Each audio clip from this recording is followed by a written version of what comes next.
Today, we want to hear what you think about the job the NDP government has been doing so far. Some polls continue to suggest Kinew's government is popular. Probe Research poll puts his government at 58% approval rating, the highest, actually. This is a September poll, of course, that it's ever seen. So we want to know what you think. What new policies do you like so far? Which ones don't you like? How have they impacted your life so far? Give us a call, 204-780-0893. That's 204-780-0893. You can also text us if you'd rather not talk on air, 204-588-7355. That's 204-588-7355. Our guest today is Christopher Adams, an adjunct professor of political studies at the University of Manitoba and author of Politics in Manitoba. And I know we've already got one caller on the line, and I'm looking forward to getting to you. But first, I want to go to you here, Chris. Hello. Hi, Corey. Nice to be with you. So, Kinew has fulfilled some election promises, like temporarily cutting the gas tax, but not so much on some other big issues like healthcare wait times, for example. So, what do you think are some of the most consequential things the NDP have done this past year? Well, I would say, and I'm not partisan here, Corey, but I would say that they've tried to fulfill most of their election promises. They had a lot of promises last August and September when they were running for office. And, one of them, as you know, is the gasoline tax, the holiday that was brought forward. Also, the spring budget was, about 6 months ago, the spring budget also had quite a lot of money in it for hiring 100 healthcare workers. And I do know they've had some progress, but I mean, it hasn't been right away. I would say that generally speaking, they've been addressing most of the promises that they made. Now, one of the issues might be, as you fulfill all those promises, the question is can you balance the budget as you had forecasted during the election, that you would do it over a certain amount of time, and that still is a question mark. But I would say, generally speaking, they've been fulfilling their election promises. Thanks for that, there, Chris. So we've actually got Dave on the line here. Hi there, Dave. Hello. So, Dave, what do you think about the job the NDP have been doing so far? Well, I remember politicians back to kind of Brian Mulroney days, and he's my favorite. I like hearing him speak. He's intelligent. I believe he's telling the truth. And some of the stuff that I see, they got most of the healthcare workers that they hoped to get hired back. They were bringing some out of retirement, so you got to be doing something right to pull people back into a system that they left out of disgust. Mm-hmm. And he apologized on the radio the other day for a mistake that he made. And that's big. Which mistake was that, just to remind listeners? That one guy that left their cabinet. Oh, because he was a lawyer kind of thing. Right. Oh, apologizing to defense lawyers. That's right. Yeah, it was a really short apology, but it made sense and it wasn't a lie. So it was just like, good for you, dude. So overall, you are probably of the people that would give them a thumbs up so far in the last year. Absolutely. Yeah, I like them a lot. And they seem to be trying to do what they promised in a tough time. So. Thanks for that, Dave. Thank you. That is Dave, who just joined us, and we want you to hear your opinions too. Be like Dave. Give us a call, 204-780-0893. That's 204-780-0893. How do you feel about the job the NDP have done this year? Are there some policies you like, you don't like? What do you want to see from them in the coming year? You can give us a call. Our director, Dylan, is standing by. So I know, Chris, one thing you mentioned is this idea of balancing the budget, right? Whether they can pull it off as they kind of work their way through these rather expensive promises like fixing healthcare. If they don't balance the budget, like historically, how much does that move the needle in terms of public opinion? Well, that's, one thing, Corey, is politicians always are talking about a forecasted balanced budget down the road, and then you get down the road, and often it's not the case that you're able to balance it. So I would say that Manitobans are more interested in things that affect them directly, and provincial debt or high deficits, you can't really feel the direct hit of it, except, indirectly as it affects, your tax rates and things like that. But, Dave raised an interesting point that, he says he admires Brian Mulroney, who was landslide victory in 84 and 88. And Brian Mulroney was what we call kind of more on the kind of a red Tory almost. He was part of a neoconservative movement, but also he did argue to support senior citizens, social support programs, and things like that, while he did other things that were more conservative. But Brian Mulroney is a type of conservative leader quite different than the current conservative leaders that we see in this country.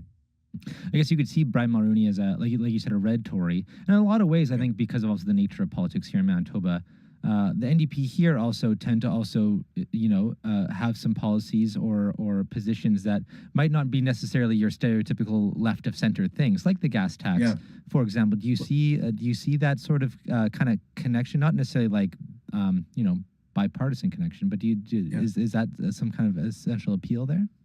Well, I would say the NDP has been successful in Manitoba elections over the past 20 years when they knew how to appeal to the suburban middle-class voters. Gary Doer was good at that. Selinger did it in his first election, and then Wab Kinew.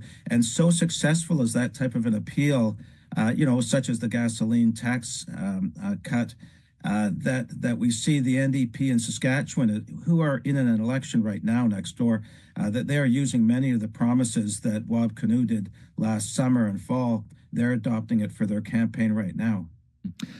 We still want to hear from you. What do you think about the NDP's job they've been doing so far? 204-780-0893. That's 204-780-0893. So let's talk about that gasoline tax. I know, they've extended it to the end of the year, but if they decide not to keep that tax holiday going, bring the tax back in January, what do you think the political consequences of that might be for the party? Yeah, it's easier to do a tax cut than to introduce a tax. So there will be, there will be friction, when it comes back in.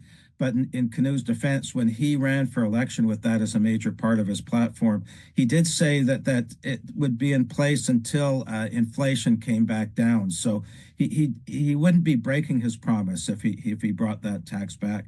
But he did get flack on his among environmentalists and those on the left wing when he brought that forward, because there's a sense that this is not really something to address climate change. And so environmentalists were quite concerned about when it was introduced and are still, saying that this is not something that should continue. We should be having higher taxes for high gasoline consumption, not lower taxes. We've got Erica on the line here. Hello there, Erica. Hi. Hi. What's your thoughts on the NDP's job so far? Yeah, I was just picking up on what you folks were just talking about how the NDP tends to be really successful when there's, sort of more center or right appealing policies. And that is certainly something I've noticed with this government. I think there's a lot of really important social programs happening. Like I know that there's a lot of work in harm reduction happening. There's a lot of work creating, the safer consumption site and all sorts of good projects. But it has been really hard as somebody whose politics swing pretty far left to see things like, the gas tax that doesn't improve the quality of life for people who don't have cars. And also, the increased funding for policing of retail theft in a time where inflation and cost of living concerns are squeezing more and more people into manufactured poverty. It seems like a very conservative style approach to police people who are, in essence, struggling to survive. Like, if we're feeling a pinch in the middle class, we got to think about the people who already were struggling. So, a year in there, Erica, do you think more or less of the NDP than you did, when, I don't know if you voted for them or not, but then I will out myself. I super did vote for the NDP because I think it also, there was a lot of harm being caused by some of the conservative policies that were happening, specifically to people who lived in manufactured poverty and, I think it was really hard to see people voting and campaigning on searching landfills. So I think there's a lot of really great stuff happening with this government, and I'm still happy I voted NDP. And I just want to know who it is that I can vote for that will have leftist policies that don't punish people for being poor. Erica, thanks for that perspective. Really appreciate your time. Thanks. Take care. Chris, I know we have another person on the line here. I want to get to them shortly here, but I'm wondering how rare it is to see approval ratings like 58%. It's a growing approval rating as a year goes on from a party, almost a year in, like the NDP. But what do you think? What do you make of that 58? In the 30 years I've studied Manitoba politics, I haven't seen numbers like this on a consistent level as so high. A full year after, and seems like almost yesterday they were elected, and being with Janet Stewart on the election desk seemed like a month ago. But I would say that Wab Kinew, it's not just election promises. He's had a certain demeanor as a leader that has in many ways charmed Manitobans. That picture that went all around virally, changing the tire. The changing the tire, and I've been at major dinners where he's spoken. There was tragedies in certain communities of people murdered, and he's making a moment of silence at the Chinese New Year dinner that I was at, and I saw that. He just has a demeanor that yes, on Friday watching the bombers, and it was on Orange Shirt Day, and as people in their orange shirts were coming out of the gates, onto the playing field. There he was in the middle of it with a smile on his face and joining the other people on sort of the average folks running onto the field with their orange shirts. So he has a way to charm people of all different walks of life in Manitoba, and that's resonating in the polls these days. And picking up a little bit on Erica's perspective there, how unique is the NDP here in Manitoba compared to NDP parties provincially elsewhere in the country and federally? Like, do they have a little bit more of a rightward tinge just because the nature of the fact their only real competition is progressive conservatives? Yes, well, the NDP is more of a centrist party, maybe center-left at times.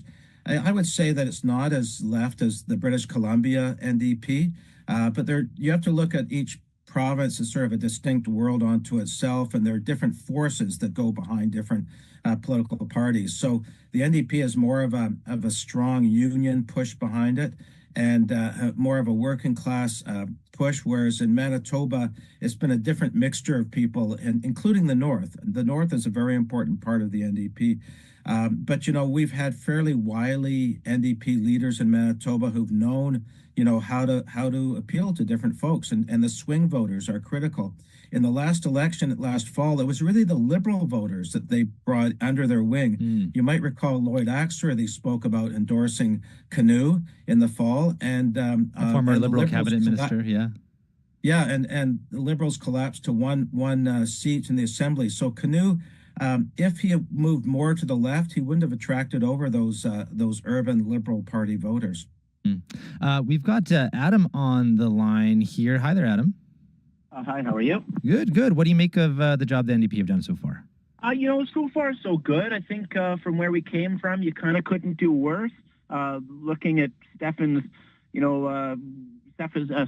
policies, we won't search the landfill. That's where I draw the line. I think that really was awful for a lot of people to watch happen.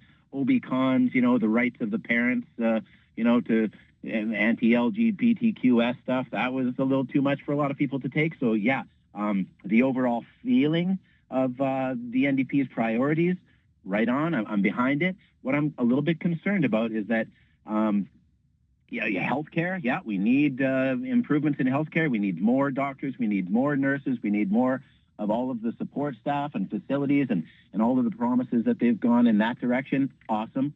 Wonderful. Behind it all the way. A little bit concerned on where the money comes from. So the gas tax, didn't see the relief in the gas tax coming, and I wonder, the policy for Center, going to get the name wrong, but the Center for Canadian Policy Alternatives, they came out recently and said the gas tax isn't helping, some of the people who need the most support in society. And it's that kind of stuff I always am concerned with the NDP.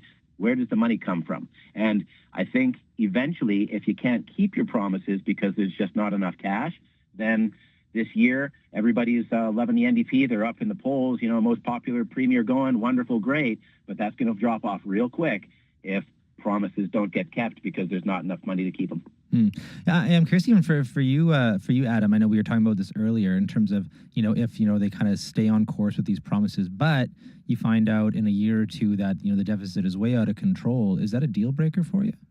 Well, you can't spend forever without making the money. So what happens to healthcare in the future? It's definitely something you got to look at. Where does the money come from? Yeah, if all of a sudden there's a deficit, well, what do you do about that deficit? Well, we're going to slow down on this program. We're going to cut this. We're going to cut that. Eventually, you can't keep everybody happy forever with promises. Thanks for your perspective there, Adam. Really appreciate it. Have a good day. Chris, we've actually got another text here, and I want to dig into this a little bit too. I mean, so far, positive takes overall, but the closest thing to a scandal that the NDP has kind of come close to so far has been the party's falling out with MLA Mark Wassiliou. We actually had a question from someone who texted in. They just want to know what your take is on the issue. And I'm also curious, these kind of internal squabbles that you hear about, how much of an impact does it have on the party's performance, internally, but also in terms of perspective from the electorate? Well, sometimes these things just fade away over time as a big issue. We've had other people from different caucuses ejected, and I'm thinking of Melnick during the Sellinger era, as well as Stephen Fletcher by Brian Pallister. And after a little while, people forget about it. I do see that the Progressive Conservatives are being tactically smart in the Assembly. They handed over some of their question time over to Wassiliou in yesterday's Assembly when it came back. And so they are making the most out of this, the Progressive Conservatives. So I think, though, that Wab Kinew stepping forward with an apology to Wassiliou's legal associate or partner, or however you want to describe it, and his apology to defense lawyers, admitting that he was wrong in that approach, and they should have just said that we have differences that aren't reconcilable, and we parted ways with this MLA. So Kinew has been smart enough to apologize and then move on from this issue, and it actually makes him look like a stronger leader in the sense that he's willing to admit that he was wrong and then move on, in terms of not wrong in terms of getting the MLA out of the caucus, but wrong in terms of the messaging that was done by his caucus chair.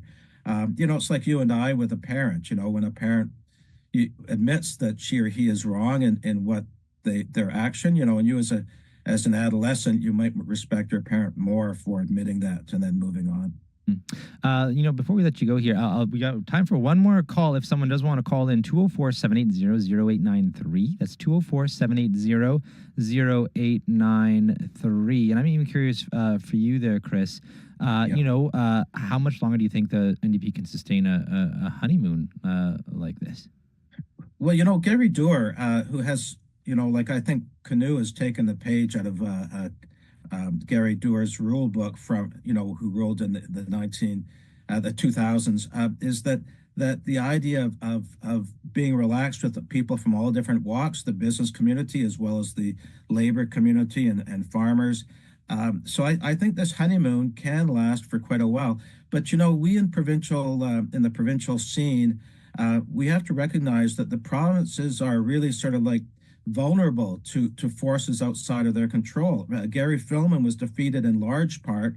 The hallway medicine issue in the late 1990s, that in part was precipitated by the federal government's cutbacks on social transfers. And so Filmon was having to, be vulnerable to that. Also, we get flooding, and flooding occurred during very major flooding during Greg Sellinger's government, and that really put a hole in the budget. So things can happen that are beyond the premier's control. So this honeymoon he should enjoy it right now, but it might not last for reasons beyond his control. Well, Chris Adams, thanks so much for joining us this afternoon, and I'm sure this isn't the last time we'll have you on the show. Thanks, Corey. Always nice to be on the show. Bye. That's Christopher Adams, an adjunct professor of political studies at the University of Manitoba and author of Politics in Manitoba.